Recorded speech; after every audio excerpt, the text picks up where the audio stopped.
तो आज की सबसे बड़ी और सबसे दुखद खबर यह है कि गलवान घाटी में भारत और चीन के सैनिकों के बीच जो हिंसक झड़प हुई है, जिसके बारे में आज आप सुबह से सुन रहे हैं, पढ़ रहे हैं, लेकिन कहीं से भी कोई जानकारी सही मिल नहीं पा रही है। उसके बारे में हमें सूत्रों से कुछ जानकारी मिली है और जानकारी देश के लिए अच्छी नहीं है, शुभ नहीं है। इस झड़प में भारत के करीब 20 सैनिक शहीद हो गए हैं, करीब 20 सैनिक हमने खो दिए हैं और चीन की सेना को भी लगभग इतना ही नुकसान हुआ है। भारत के जो सैनिक शहीद हुए हैं उनमें एक कर्नल रैंक के अधिकारी हैं और बाकी के जवान शामिल हैं। चीन के भी करीब इतने ही सैनिक मारे गए हैं और उनमें चीन की सेना का एक कमांडिंग ऑफिसर भी शामिल है।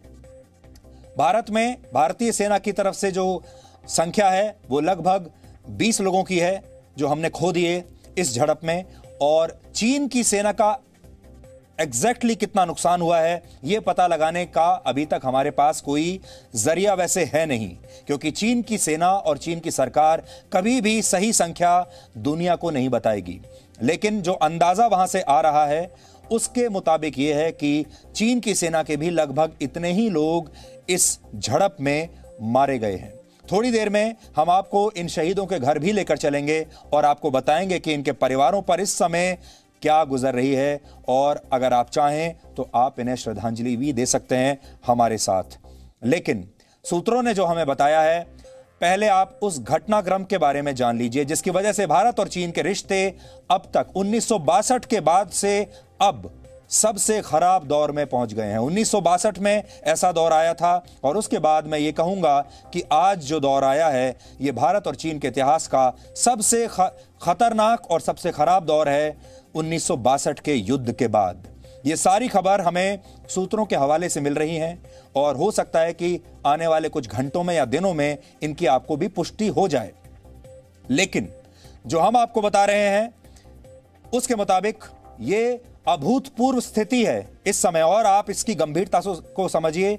इस समय भारत और चीन के बीच स्थिति अब खतरनाक स्थिति में पहुंच गई है, क्योंकि 1962 के भारत और चीन के युद्ध के बाद ऐसा कभी नहीं हुआ, और अगर सूत्र हमारे सही हैं तो यह स्थिति बहुत ही गंभीर है, क्योंकि एक ही रात में भारत ने अपने 20 सैनिक इस इलाके में खो दिए हैं, शहीद हो गए हैं। और ये बहुत बड़ी बात है, कोई छोटी मोटी बात नहीं है, और इसे ना ही नजरअंदाज किया जा सकता है। 20 सैनिक होने के बाद भारत जैसा देश अब बातचीत की टेबल पर ना तो उसे बैठना चाहिए और ना ही वो बैठेगा, क्योंकि इसका जवाब तो देना ही पड़ेगा। ये नौबत इसलिए आई क्योंकि चीन ने पहले, आपको याद होगा, इस इलाके से हटने का वादा किया था। आपको याद होगा हम आपको लगातार बता रहे थे कि मिलिट्री लेवल पर भी बातचीत चल रही थी।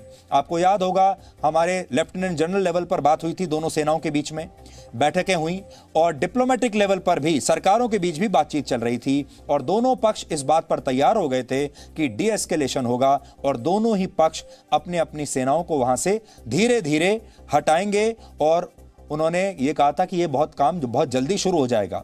चीन ने यह वादा किया था कि वो इस इलाके से अपने सैनिकों को पीछे हटा लेगा, यह वादा था चीन का। लेकिन आप जानते हैं चीन ने कभी अपना वादा किसी के साथ निभाया नहीं है, और चीन ने अपना यह वादा तोड़ दिया। चीन के सैनिकों ने पीछे हटने के बजाय LAC के पास इसी इलाके में एक अस्थाई यानी टेम्परेरी स्ट्रक्चर बना लिया, और जब भारत की सेना को यह पता चला कि चीन ने एक टेम्परेरी स्ट्रक्चर वहां पर बना लिया है जो कि गैर कानूनी है, जो कि उसे बनाना नहीं चाहिए था, तो भारत के सैनिक इस टेम्परेरी स्ट्रक्चर को यानी इस निर्माण को तोड़ने के लिए वहां पर गए, और उस दौरान चीन की सेना के साथ उनकी ये झड़प हो गई।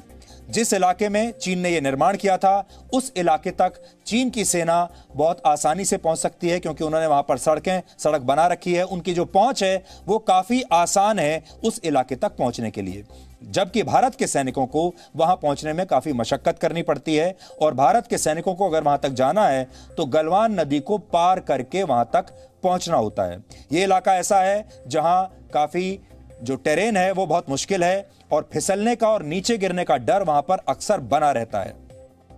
सूत्रों के मुताबिक जब यह झड़प चल रही थी, जब दोनों सैनिक एक दूसरे के सामने थे और एक दूसरे से टकरा रहे थे, तो कुछ सैनिक जो हमारी तरफ के थे वो गलवान नदी में गिर गए और गलवान नदी उनकी पीठ के पीछे थी। यह भारत की सेना के लिए और हमारे सैनिकों के लिए एक बहुत बड़ी लिमिटेशन थी, डिसएडवांटेज था, क्योंकि नदी हमारे पीछे थी और हमें नदी को पार करके वहां तक पहुंचना था और इस कारण हमारे कुछ सैनिक नदी में पीछे गिर गए और जिससे वो शहीद हुए, उनकी मृत्यु हो गई।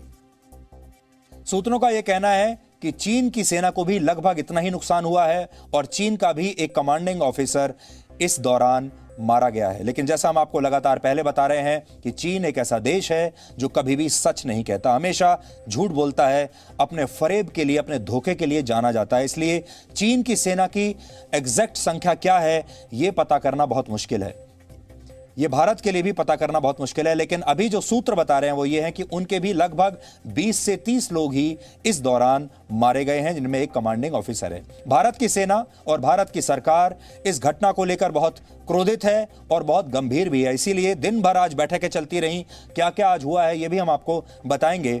और हमारा अब ऐसा मानना है कि भारत एक विशाल देश है, भारत एक शक्तिशाली देश है, 137 करोड़ लोगों का देश है। भारत इस घटना के बाद अब चुप नहीं बैठ सकता, क्योंकि अगर भारत चुप बैठ गया, इस बार भी अगर हमने ये खून का घूंट पी लिया, तो 1962 के युद्ध की हार की तरह इस घटना में भी ये भी भारत के लोगों की आत्मा पर एक ऐसा ही बोझ बनकर रह जाएगी। आपको याद होगा, हम जितने भी लोग भारत में पैदा हुए हैं, हमारी आत्मा पर एक बोझ हमेशा रहा है और वो है 1962 में चीन के हाथों जो हमें हार मिली थी, उसका बोझ। वो बात हमें बार बार सताती है, बार बार परेशान करती है और दुखी करती है। एक और बोझ हमें नहीं चाहिए, एक और बोझ इस तरह का ना तो भारत की सेना लेना चाहेगी और ना भारत के देश के लोग लेना चाहेंगे और ना ही भारत सरकार को ऐसा सोचना भी चाहिए कि इस बार वो इसे इग्नोर कर दे, नजरअंदाज कर दे और इसके बाद भी वो ये ही कहती रहे कि शांति के लिए हमें कोशिशें करनी चाहिए, जरूर करनी चाहिए। हम भी ये नहीं कह रहे कि आप आज से ही युद्ध शुरू कर दीजिए चीन के साथ, लेकिन ये जो हुआ है इसका जवाब तो देना ही पड़ेगा, क्योंकि 137 करोड़ लोग अब इस बात पर इंतजार कर रहे हैं कि अब भारत की सरकार और भारत की सेना इसके बाद क्या करने वाली है।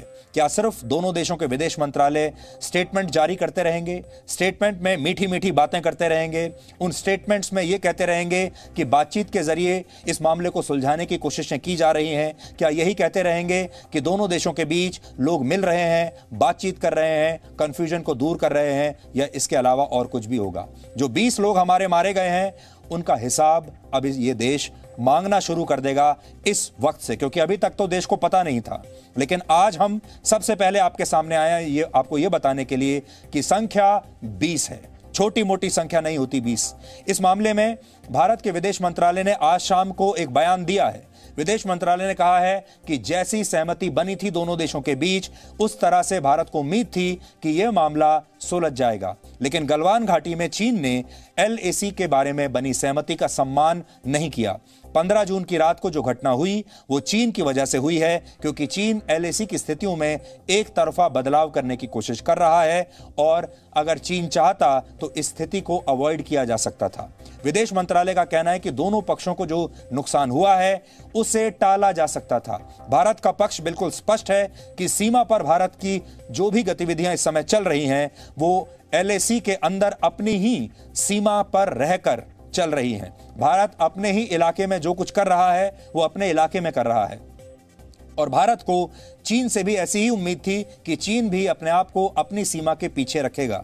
विदेश मंत्रालय ने स्पष्ट शब्दों में कहा है कि भारत सीमा पर शांति बनाने के लिए और बातचीत के जरिए मामला सुलझाने के लिए प्रतिबद्ध है, लेकिन भारत अपनी संप्रभुता और अखंडता के लिए भी प्रतिबद्ध है। क्योंकि ये जो आखिरी लाइन मैंने आपको पढ़कर बताई है, अपनी एकता और अपनी संप्रभुता के लिए प्रतिबद्ध है, इस लाइन में ही सारा सार छिपा हुआ है। अब हम क्या करेंगे अपनी संप्रभुता को बचाए रखने के लिए? आप जानते हैं विदेश मंत्रालय कैसे काम करता है। विदेश मंत्रालय का काम होता है डिप्लोमेटिकली चीजों को सुलझा लेना, चीजों को बढ़ा चढ़ाकर ना बताना और यह कोशिश करना कि कैसे बातचीत के जरिए एक टेबल पर बैठकर दोनों पक्ष शांति तक पहुंच सकते हैं। लेकिन अब यह मामला बहुत आगे बढ़ चुका है। खास बात यह है कि भारत के विदेश मंत्रालय ने जो स्टेटमेंट जारी किया है इसमें भारत ने अपने कितने सैनिक खोए हैं इसके बारे में उन्होंने कुछ नहीं बताया है। चीन को कितना नुकसान हुआ है इसके बारे में भी विदेश मंत्रालय के स्टेटमेंट में कुछ नहीं कहा गया है। यह घटना क्यों हुई है इसके बारे में भी साफ साफ स्पष्ट शब्दों में कुछ नहीं कहा गया है। अगर आप पूरा स्टेटमेंट को पढ़ने की कोशिश करेंगे तो इसमें बताया कम गया है और छुपाया ज्यादा गया है। और भारत जैसा देश और यहां के लोग अब ये जानना चाहते हैं कि क्या हुआ था कल रात और हमने अपने 20 सैनिक कैसे खो दिए।